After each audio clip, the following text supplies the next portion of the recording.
This conference will now be recorded. Okay, so I'm at that 9:31. We're still waiting for one or two more people, but let's get started. So good morning, everybody, and welcome to this webinar on this beautiful Tuesday morning. Thanks for joining us. And today we are going to look at how you can boost your sales during a time of recession. We're going to have a quick government support update first of all, but before we do anything on that, we have to read out our disclaimer. So the following presentation is produced for general guidance only, and professional advice should always be sought before any transaction is undertaken. Individual circumstances can vary, and therefore no responsibility can be accepted by Harts Limited or any of their affiliates for any action taken or any decision made to refrain from action by attendees of this presentation. Okay, so that's the formal bit sorted out. What we want to do as well is, don't forget we have our chat box, so you can make use of that. There is a speech bubble in the top right hand corner of your screen. If you've got any questions, please feel free to put them in there. And if you're feeling brave, unmute yourself and shout out and ask whatever question you like of myself or on Roy, preferably in relation to what we're actually going to be talking about, but we'll see if we can help anyway.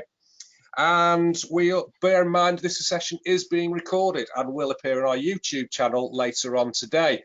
And if you've missed any of our other webinars, and we've been doing these now since March last year, they're all up on our YouTube channel. So if you go to YouTube, search for Harts Limited, you can go and have a look back and see if anything that you've missed takes your interest, and you can catch up on anything that you might have missed from today's webinar. So first of all, a quick government support update. Self-assessment, time to pay. If you've deferred your self-assessment liabilities and you're struggling to pay those, you need to make an arrangement to pay as soon as possible. The official time for doing it for yourself expired on 31st of March. You had a couple of months to do it, but the revenue will still grant you a time to pay if you phone them up. So please get in touch with them and see what you can actually sort out. We also have the deferred VAT payment scheme. So if you deferred your VAT payment from last year, the first deadline has passed, which was the 19th of March 21, which gave the opportunity to spread it over 11 instalments for your deferred VAT payment.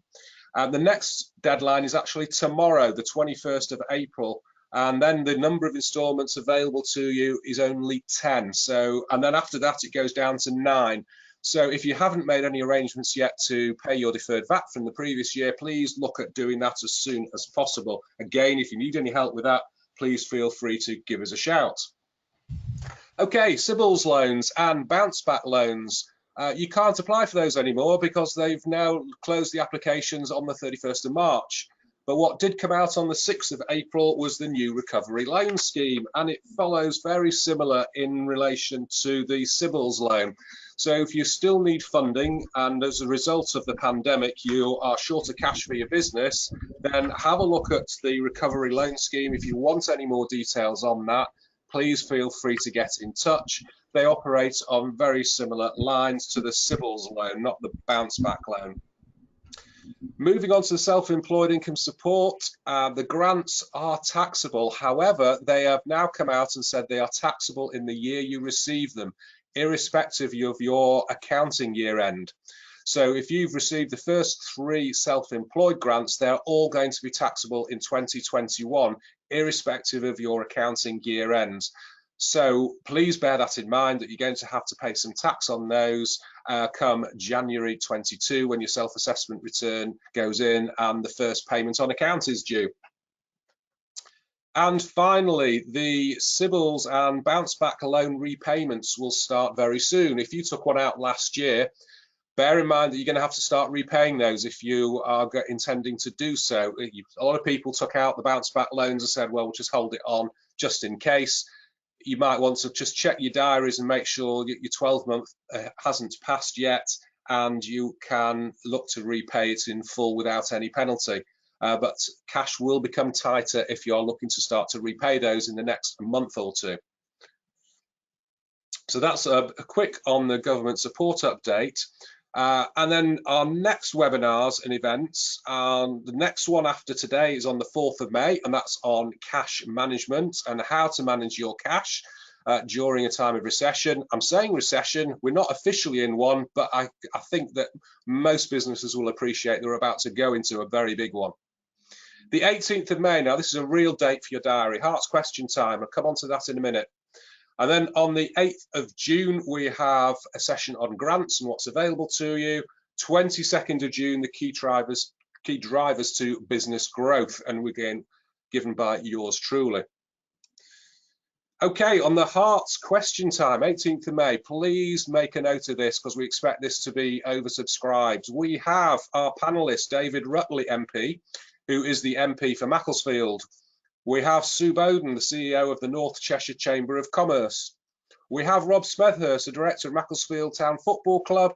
And we have Sandeep Renota, consultant paediatric psychiatrist, an executive medical director of mental health, and a visiting professor of mental health, who are going to be our panelists for our Harts question time. If you want to ask some questions, get them into me by the 14th of May, please. And we're really looking forward to having this session on that date.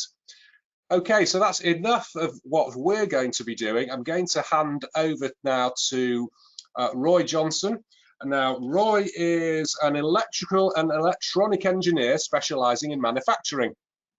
He started working with GEC, globally commissioning and projecting on control projects in such diverse industries as ceramics, nuclear power generation, water treatment, defence, tyre manufacture, food and beverage, and the rest, and it just goes on and on.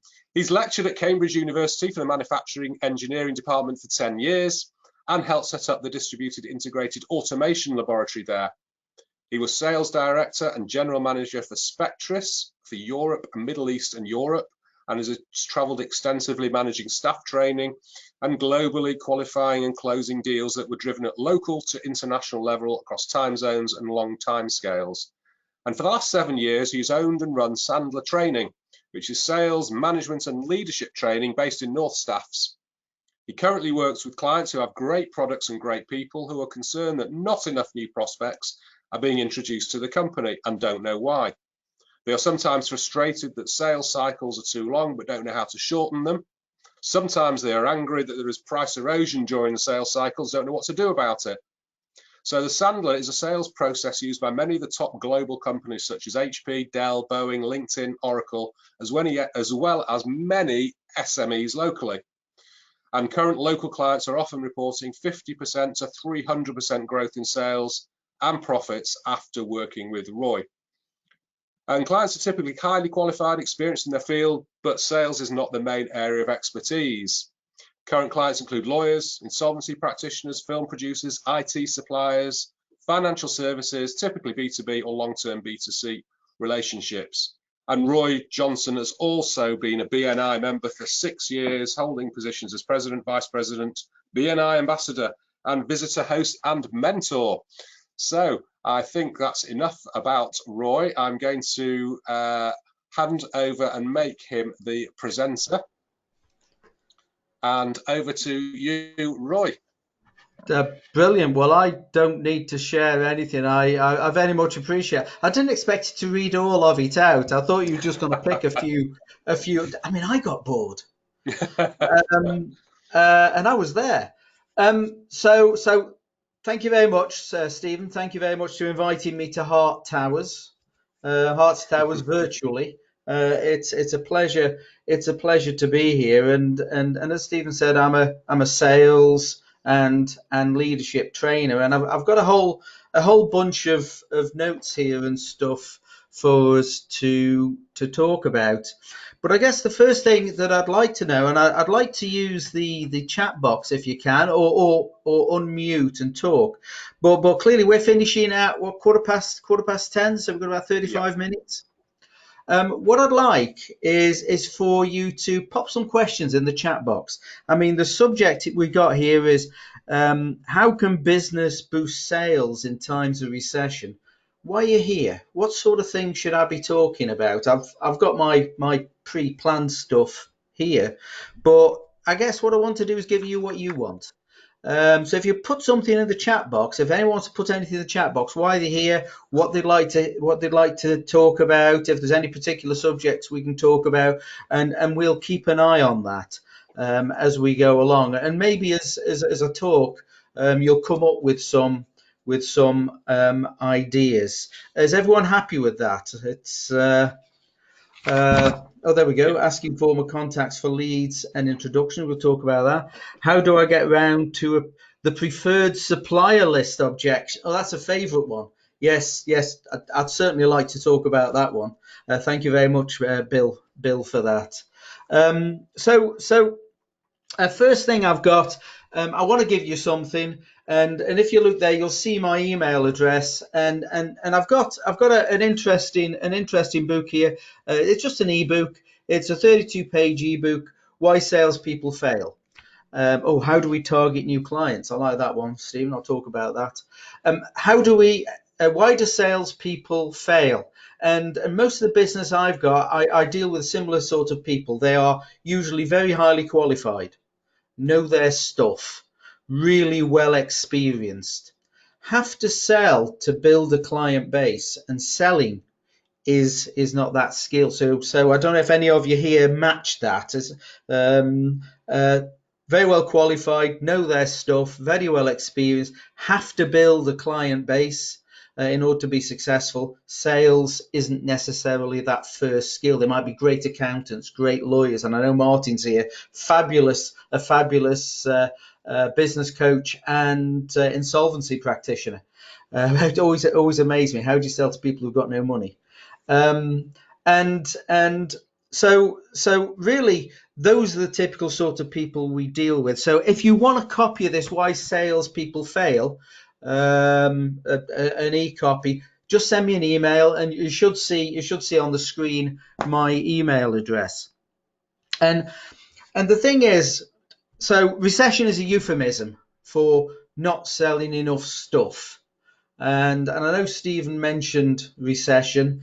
We might not be there, or we might be there, who knows, but all it means is we're selling less stuff than we did before. And even if we get out of recession, we could still be selling less stuff, which is a real problem, because I think what's very clear is we might survive. There's plenty of companies that will survive the recession, survive the downturn, survive the last year, but not everyone will survive the recovery. You know, as the money sort of starts draining out of their businesses, the government stop giving money for furloughs, and really, what we see is that if you imagine the business market, your market is like a 12-inch pizza.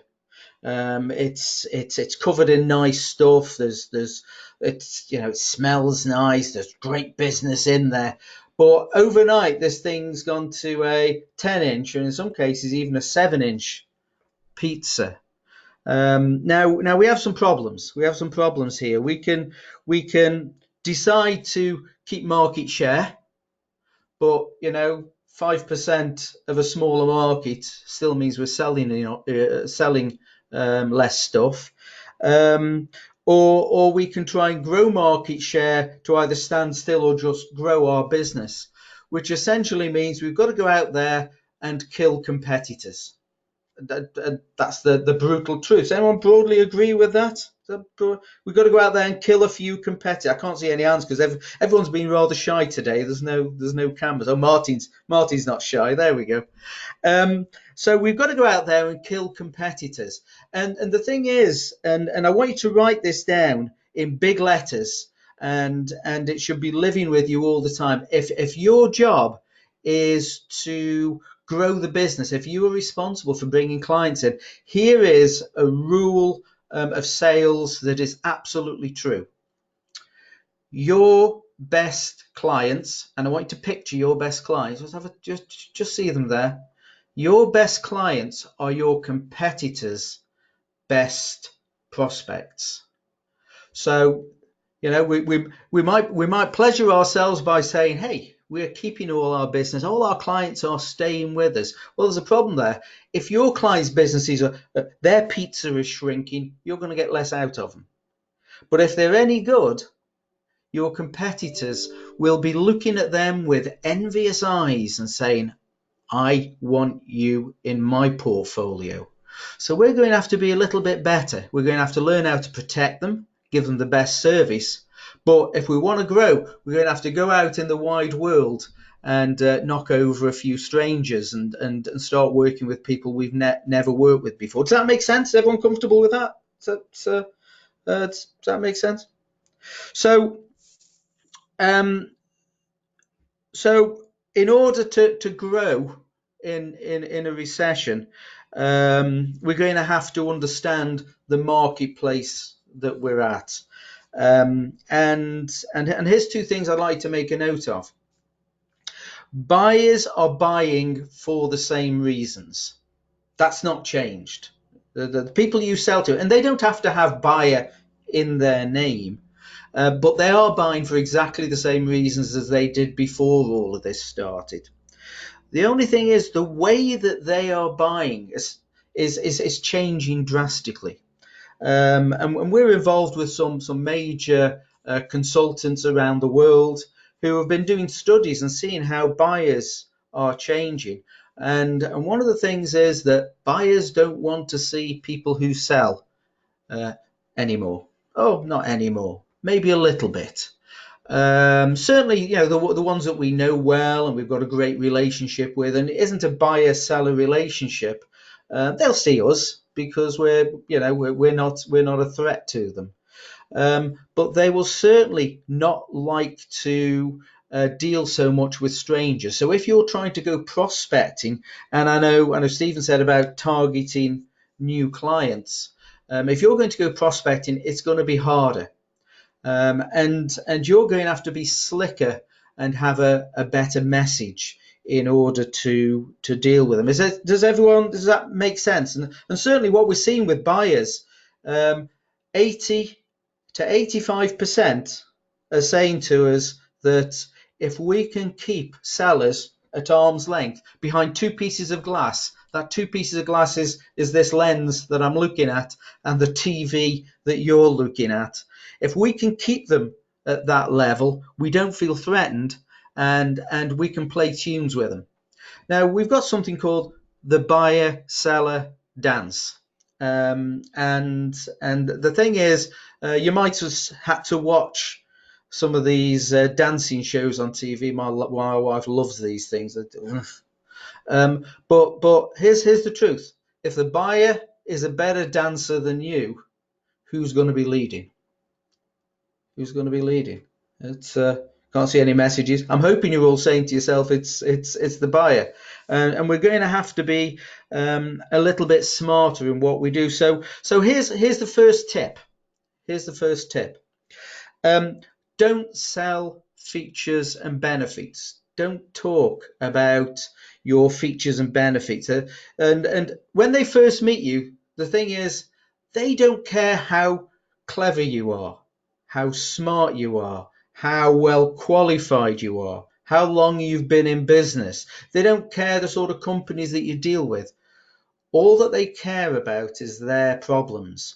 And that's got to be your major attack. Find out why they're spending a few seconds with you, why they're spending a few minutes with you. And you have to find that out quickly. You have to get into their world, because some of you might have heard of USPs, unique selling propositions. Nobody cares. And that's the thing. We might sort of say, well, we are the biggest company in our marketplace in this area. We have the most advanced, the best qualified. We've got a huge installation. New prospects don't care. I mean, somewhere down the line it becomes more important. But when we're trying to build a relationship, they don't care. Your job as a salesperson is to find out what their current reasons for changing their businesses. And now we're in recession and people might be working from home. Actually, change is harder than it's ever been before. And our job as a salesperson is to motivate that change. So does that seem reasonable? It's Yeah, okay. I've only got Stephen on the screen, but there we go. Our job is to motivate them to change, and it isn't about us selling stuff. It isn't about us. We've got stuff we want you to buy. It's all about why on earth would they even make a little change from not dealing with you to dealing with you.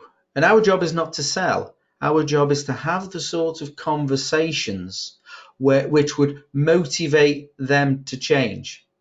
And so asking questions is a big part of what you need to do. Now the thing is, what it can seem like sometimes is an interrogation. We don't want an interrogation.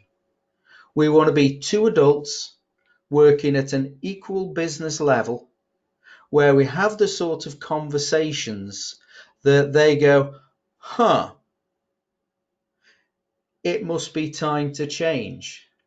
And those sort of realizations that a buyer will have doesn't come from we're great, we're marvelous, we have this, we do this. The we haves and the we do's,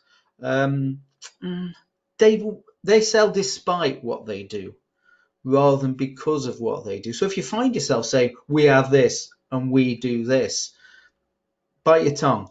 They don't care. Mr. Prospect, really appreciate the time you're spending with me. Why on earth would you spend a second with me? What's going on in your world that you think there's value in speaking with me? And that should be your opening gambit. Should be your opening gambit. And when they say something, your job is to be cynical and skeptical, because the first thing they say is never the real reason. And if they say something like in my world, they might say, I want to sell more stuff. And I'll go, that's great. Everybody wants to sell more stuff. Your first thing is to agree with them, but say, there's something else going on. Everyone wants to sell more stuff. Why is it important to you to sell more stuff? Well, we've lost our biggest client.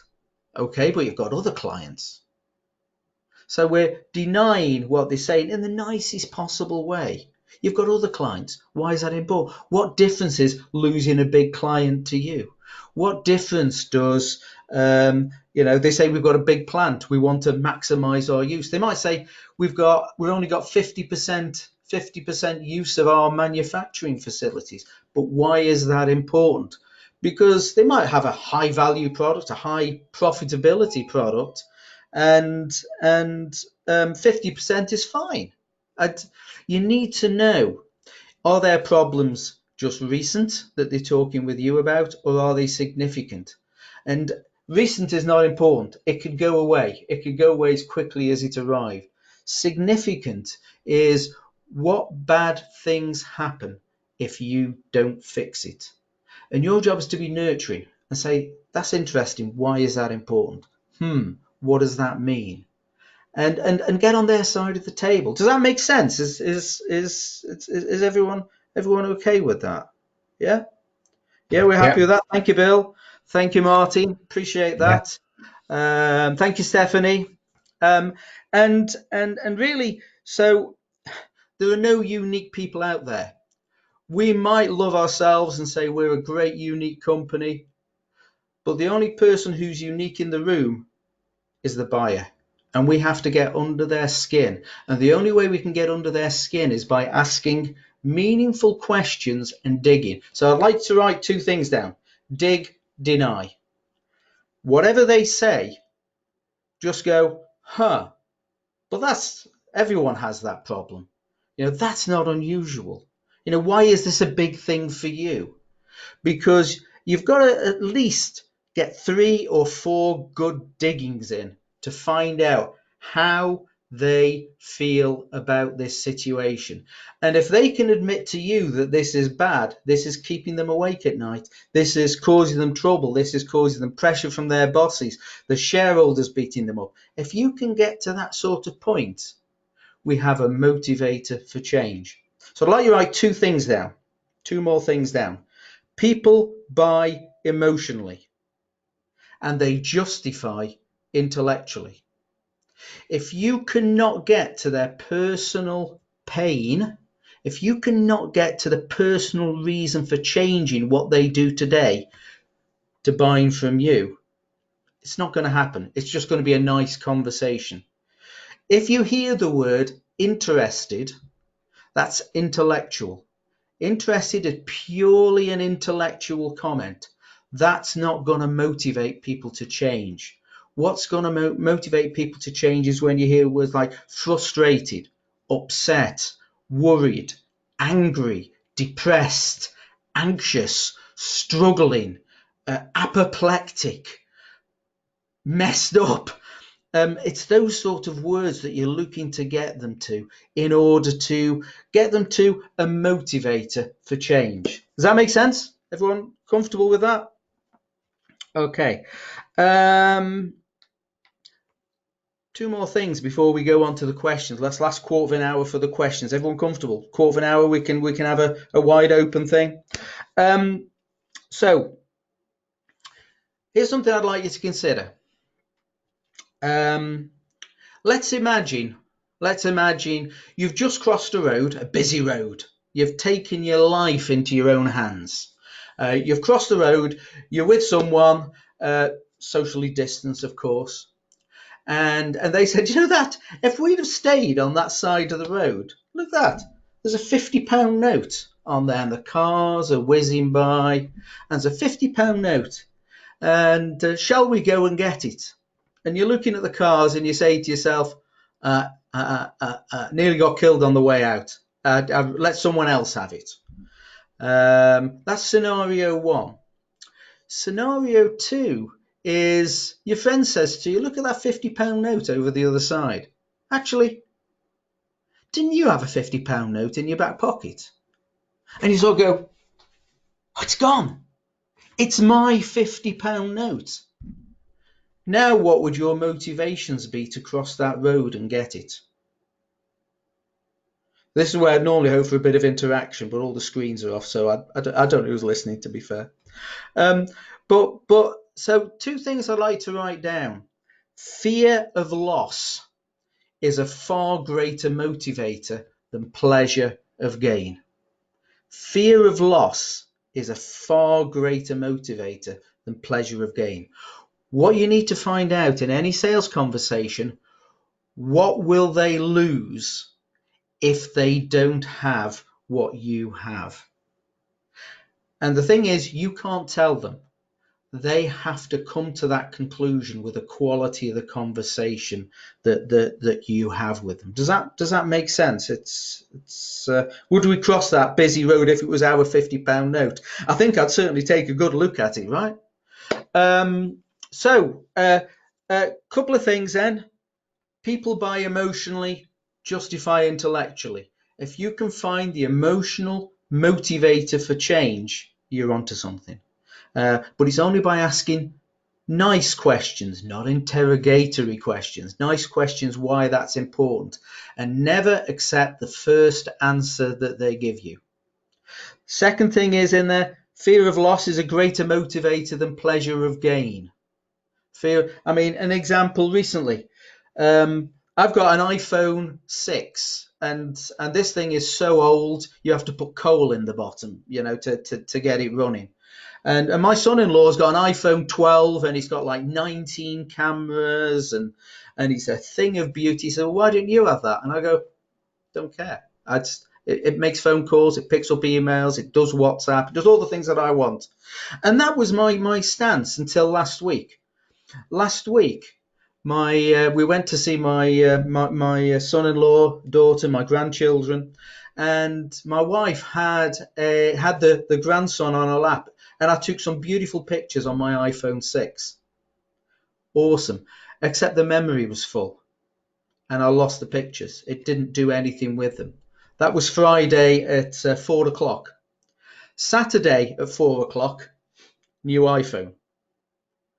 Not motivated by all the cameras, all the great things that's going on. Very, very motivated by not getting the cracking pictures that I wanted of my grandchildren. And that was an emotional buy, a purely emotional buy. So far, yeah. Something else I'd like to take with you.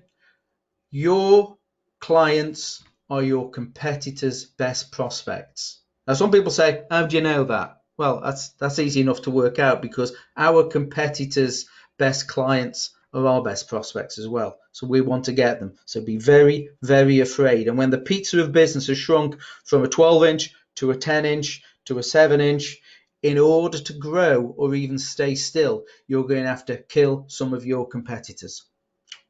Are we okay with that? I know it's a quick whistle stop tour and I'm blasting through it. If you want to know more, there's my email address.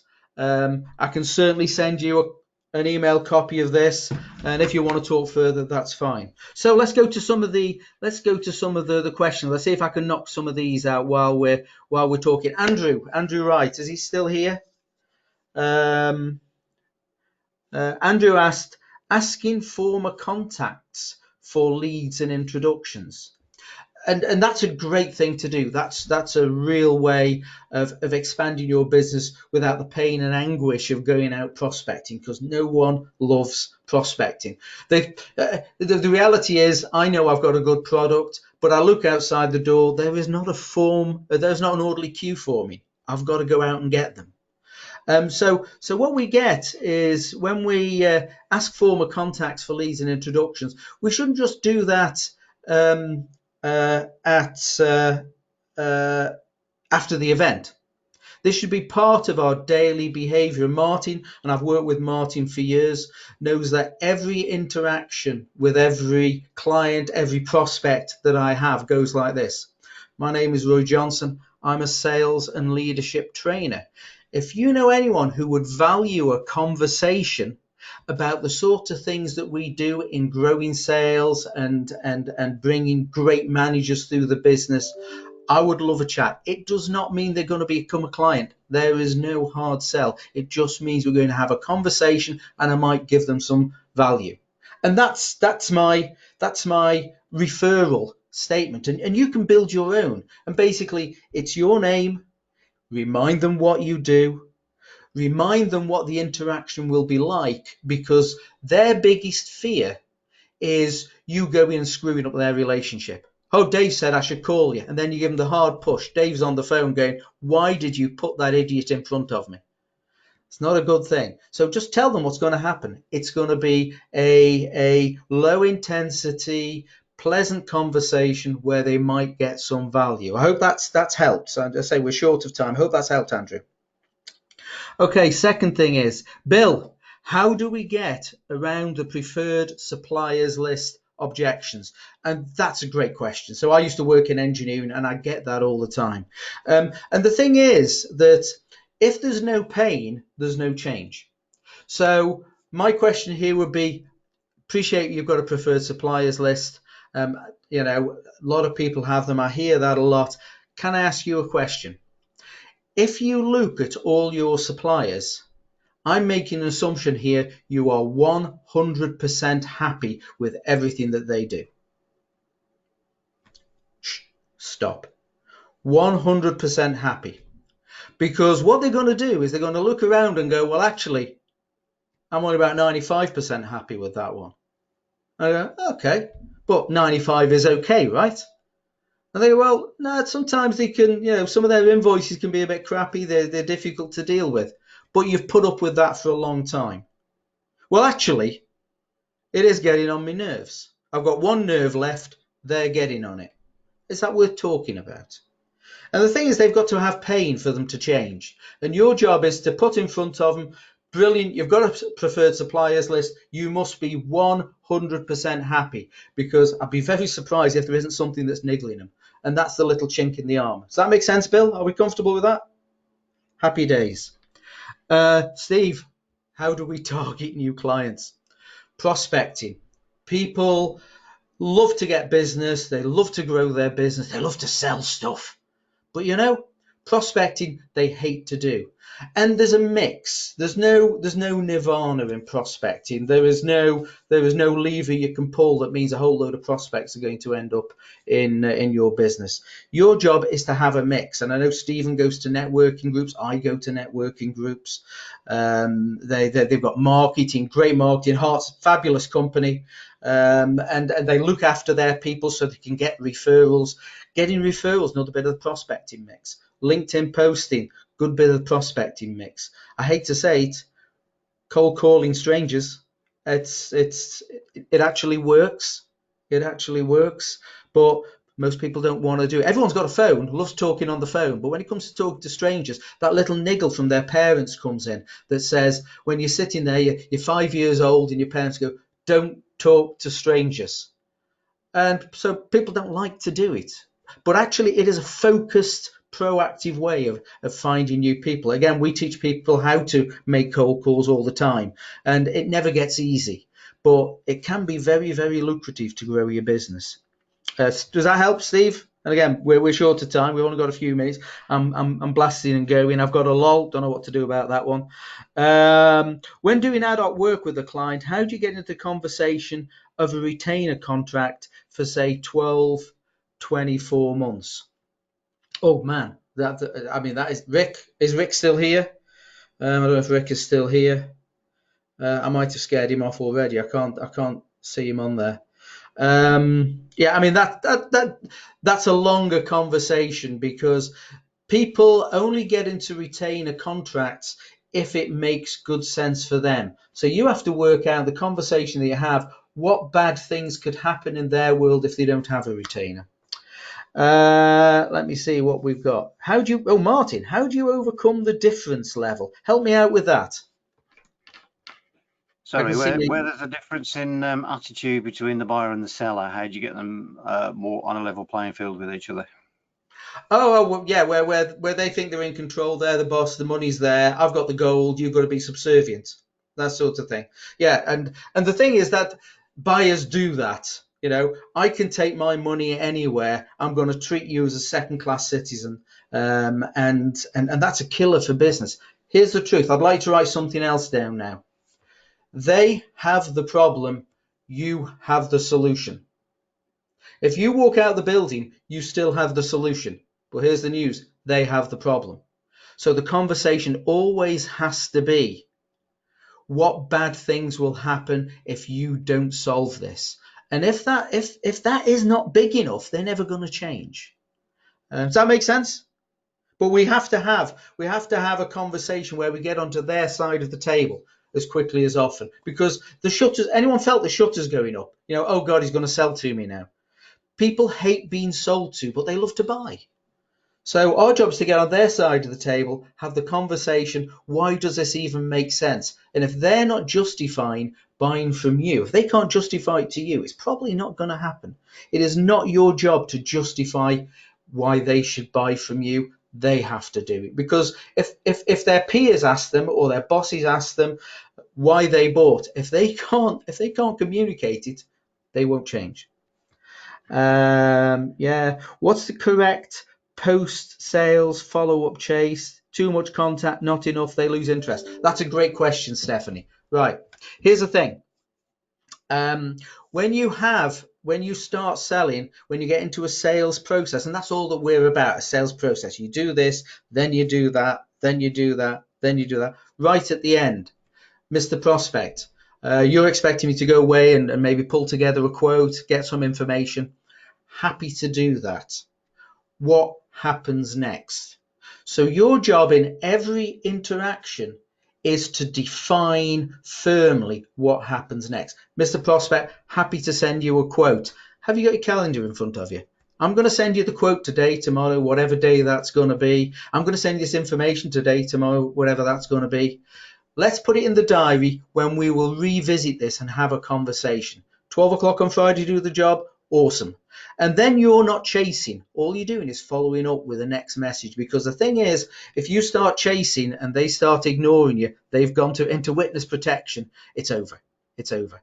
Now, if you've currently got people who have gone dark, anyone got people who've gone dark on them? People who've gone dark on them. You've done work and then they disappear off the face of the earth. They've gone into witness protection. They're out to lunch, on their holidays, in a meeting. You can't get hold of them. Here's the message to send. Now, whether it's over text or voicemail or email, it doesn't really matter. Mr. Prospect, been trying to get hold of you a few times. Haven't really been able to do it. It could be that you're really very, very busy, or this has actually gone very low priority for you, or maybe you've gone in a different direction. It's all okay. Let me know, and what I'll do is I'll close the file and I'll leave you alone. And here's the thing. If they are too busy and they still want to talk to you, as soon as you say close the file, they can see this big thing going, Arr! And they go, no, we need to keep on talking. We need to keep on talking. Or they don't respond. Then your job is to close the file. It's over. Make sense? Happy with that? Let me see who we got. Edward. Best way to cross-sell new products clients don't associate with you historically. Excellent question. Okay, here's the thing about products and services. Products and services, we often invent these things because we think there's a market and we're never quite sure. Your job is to come up with 4, 5, 6, as many questions as you can about what bad things could happen. Let's imagine we've got well, I don't know, a phone. There we go, a phone. It's a new phone. It's actually got a capability to transport us in a heartbeat to the other side of the country. I don't know. The thing is, if people don't get it, it won't resonate with them.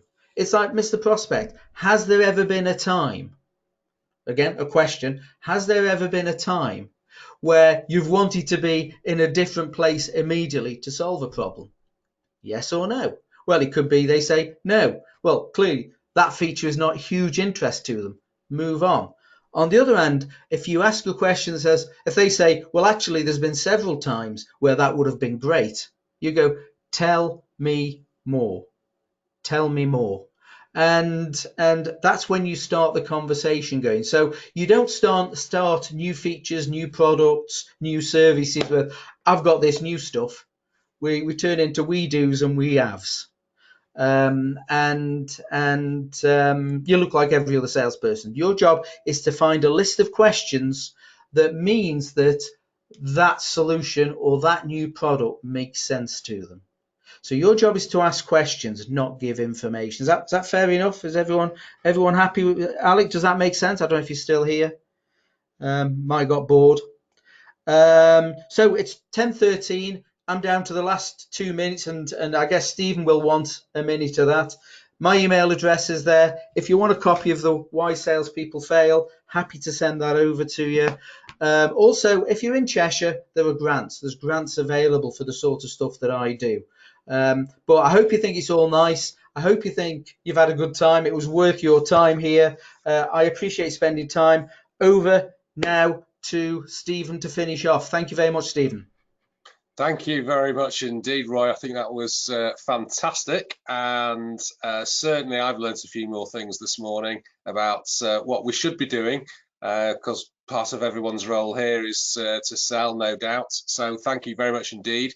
If anybody wants to get in touch with Roy, his details are there, or if you want some more details from myself, please feel free to drop me a line, and I'm sure I can sort that out for you. If you want to carry on the conversation, I can leave this meeting open for the next few minutes. If you want to get off, that's fine. If you've got any questions you wanted to ask Roy directly, just unmute yourself and feel free. I will stop the recording session. For the rest of us, thank you very much indeed for joining us this morning, and look forward to seeing you on the 18th of May as well for our question time. Please feel free to email in any questions for that. So thanks again. I'm going to stop the recording now. So if anybody wants to join in or ask any questions to Roy, please feel free to unmute yourself and ask your question.